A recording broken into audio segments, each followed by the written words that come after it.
ತಡ್ತಾ ಇರೋದು? ಒಳ್ಳೆ ದಯ್ಯ ತಡ್ದಂಗೆ. ಈ ದಯ್ಯ ಇರಕ್ಕಿಲ್ಲ, ಇದು ನನ್ನ ಗಣ್ಣೆಯ.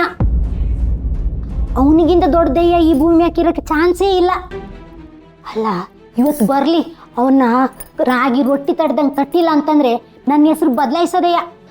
ಮುಸುಡಿ ತಟ್ಬಿಟ್ರೆ ಮುಖ ಅಪ್ಪಚ್ಚಿ ಆಗೋಗ್ಬಿಡ್ಬೇಕು. ಅಯ್ಯೋ ಅಕ್ಕಾರೆ, ನೀವಾ? ನಾನೆಲ್ಲೋ ನನ್ನ ಗಣ್ಣೆ ಅಂತ ಅಂದ್ಕೊಂಡ್ಬಿಟ್ಟಿದ್ದೆ. ಕರೆಂಟ್ ಇತ್ತಲ್ಲ ಅಕ್ಕಾರೆ, ಬೆಲ್ ಮಾಡಿದ್ರೆ ಟಿಂಗ್ ಟಾಂಗ್ ಅಂತ ಬರ್ತಾ ಇತ್ತು. ಇದ್ಯಾಕೆ ಹಿಂಗೆ ಬಾಗಿಲು ಬಿಡ್ದಿರಿ? ನೀವೇ ಗಾಡಿ ಓಡಿಸ್ಕೊಂಡು ಬಂದ್ಬಿಟ್ರಾ? ಇವನೆಲ್ಲೋದ ಹಾಳಾದವನು? ಕುಡ್ದ್ಬಿಟ್ಟು ಮಲಗ್ಬಿಟ್ಟವನಾ? ಈಟೊತ್ತಲ್ಲಿ ನಿಮ್ಮೊಬ್ಬರನ್ನೇ ಕಳಿಸ್ಬಿಟ್ಟವನಲ್ಲ. ಬರ್ಲಿ ಮನೆಗೆ, ಅವನ ತಲೆಯಲ್ಲಿ ಬಿಸಿನೀರು ಕಾಯಿಸ್ಬಿಡ್ತೀನಿ.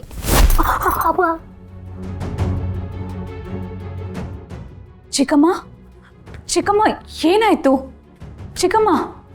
ನನ್ನ ಗಣ್ಣಿಗಿಂತ ಜಾಸ್ತಿ ದೇವಕ್ಕೆ ಅಕ್ಕನೇ ಕುಡ್ದ್ಬಿಟ್ಟವ್ರೆ.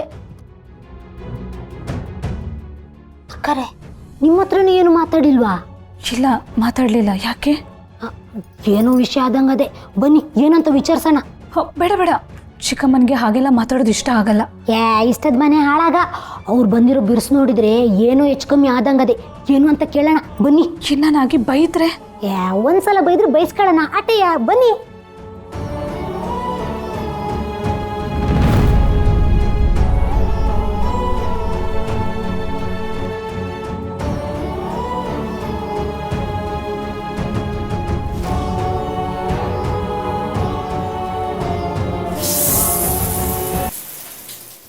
ನನ್ನ ಪ್ರತಿ ಉಸಿರಿನ ಲಯದಲ್ಲೂ ನಿನ್ನ ಹೆಸರಿನ ಸ್ಪಂದನವಿದೆ. 25 ವರ್ಷಗಳಿಂದ ಕೂಡಿಟ್ಟಿರೋ ಮಾತುಗಳು ಗಂಟ್ಲಲ್ಲಿ ಸಿಗಾಕೊಂಡಂಗಾಗ್ತಾ ಇದೆಯಾ? ನಿನಗೋಸ್ಕರ ಕಾಯ್ತಾ ಇರೋ ನನಗೆ ಹೇಗಾಗ್ತಾ ಇರ್ಬೇಕು ಹೇಳು?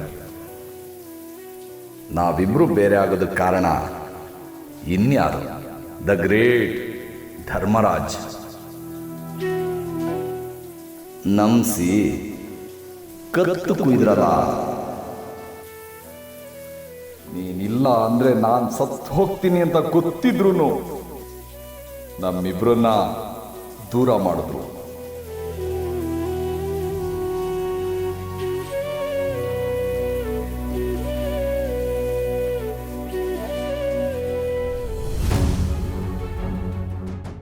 ಬನ್ನಿ. ಬೈತಾರೆ. ಏನು ಆಗಕ್ಕಿಲ್ಲ, ಬನ್ನಿ ಬನ್ನಿ.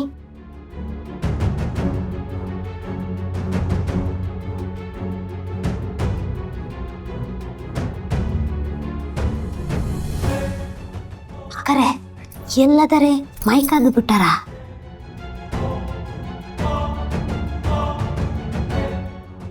ಇಲ್ಲಿದ್ದಾರ?